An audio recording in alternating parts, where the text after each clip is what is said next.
নমস্কার। চলে এলাম আরো একটি বর্ণ, আমরা দেখতেই পাচ্ছি বোর্ডে আরো একটি বর্ণ নিয়ে।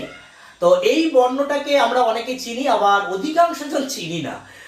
দেখেছি সবাই, কিন্তু চিনি না বললে ভুল হয়ে যাবে। আসলে আমরা চিনি কিন্তু জানি না এই বর্ণটাকে। আসলে চেনা আর জানার মধ্যে না অনেকখানি তফাৎ। আসলে চেনা যায়, আমি একজনকে চিনি চিনি রাস্তায় দেখতে পাই, কিন্তু তার সম্পর্কে আমি জানি না, তার সঙ্গে কোনোদিন কথাই বলিনি।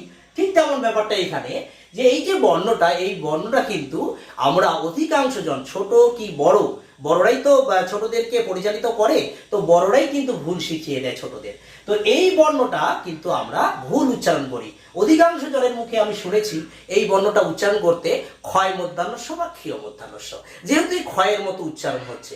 কিন্তু আক্ষরিক অর্থে এখানে দুটি বর্ণের সমাবেশ রয়েছে, এখানে কিন্তু ক্ষয়ের কোনো চিহ্নও নেই। এই বর্ণতে আমরা যদি দেখি দুটি বর্ণ কি কি আছে, এখানে দুটি বর্ণ রয়েছে ক আর মূর্ধন্যস্য।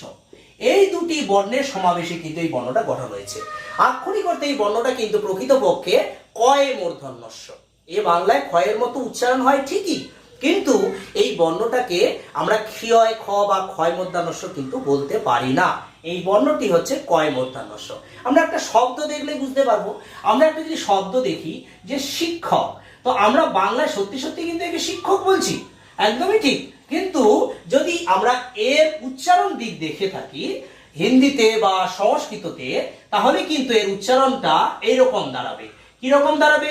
শিখ সক। কিরকম দাঁড়াবে? শিখ সক। উচ্চারণটা কিন্তু দাঁড়াচ্ছে শিখ সক, শিখ সক। অর্থাৎ আমরা একে কি পাবো না, ক এবং মূর্ধন্যস্য, এই যে ক কে কে আমরা কিন্তু পাবো। তাই এই বর্ণটা কিন্তু কয়ে মূর্ধন্যস্য। কারণ আমরা যদি এই শিক্ষক বর্ণকে বর্ণ বিশ্লেষণ করে দেখাতে যাই, তাহলে কিন্তু যদি আমরা ক্ষয় মূর্ধন্যস্য লিখি তাহলে কিন্তু ভুল হয়ে যাবে। কেন বলছি বর্ণ বিশ্লেষণ মানে কি, যে এই এই শব্দে অবস্থিত যে সকল বর্ণগুলো রয়েছে স্বরমাত্রা সহকারে, সেগুলোকে ভেঙে দেখানো। তো আমরা যদি ভাঙতে যাই, এখানে যদি কয় মধ্যাহ্নস্যর জায়গায় যদি আমরা ক্ষয় মধ্যাহ্নস্য লিখি তাহলে কিন্তু ভুল হয়ে যাবে। আমি দেখাচ্ছি। সি, প্রথমে আছে সি, তাহলে কি দাঁড়াবে? তালব্যস্য যুক্ত ই, তাহলে এই হলো সি, এই বর্ণটা হলো। এরপরে এই বর্ণটা কি? এই বর্ণটা আমি বলে দিলাম ক যুক্ত মূর্ধন্যস্য। এটা কিন্তু লিখতেই হবে। যদি আমরা এখানে খ লিখি তাহলে কিন্তু ভুল হয়ে যাবে। এরপরে আমরা কি করব, যেহেতু অ এর উচ্চারণ আছে স অ অ, তাই এখানে একটা অ যোগ করে দেব।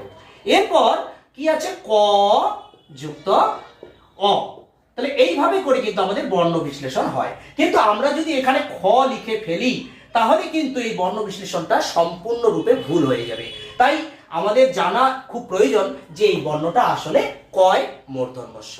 কারণ আমরা একে ক্ষয় ক্ষয় উচ্চারণ করি ঠিকই বাংলায়, কিন্তু একে আমরা কয় মূর্ধন্যস্য বলেই কিন্তু ছোটদের এবং আশেপাশে সকলকে কিন্তু শিখিয়ে থাকবো। কারণ এই বর্ণটা কিন্তু কয় মূর্ধন্যস্য। আমরা ইংরেজিতেও যদি শিক্ষক বানান বা শিক্ষালয় বানান আমরা লিখতে যাই, তাহলে কিন্তু আমরা দেখে থাকবো এস আই কে, কে কিন্তু আসছে, শিক্ষালয় বা শিক্ষালয় বা শিক্ষক, এখানে কিন্তু কে অর্থাৎ ক আছে বলেই কিন্তু এই কেটা কিন্তু এসেছে। তাহলে এই বর্ণটা আসলে কি?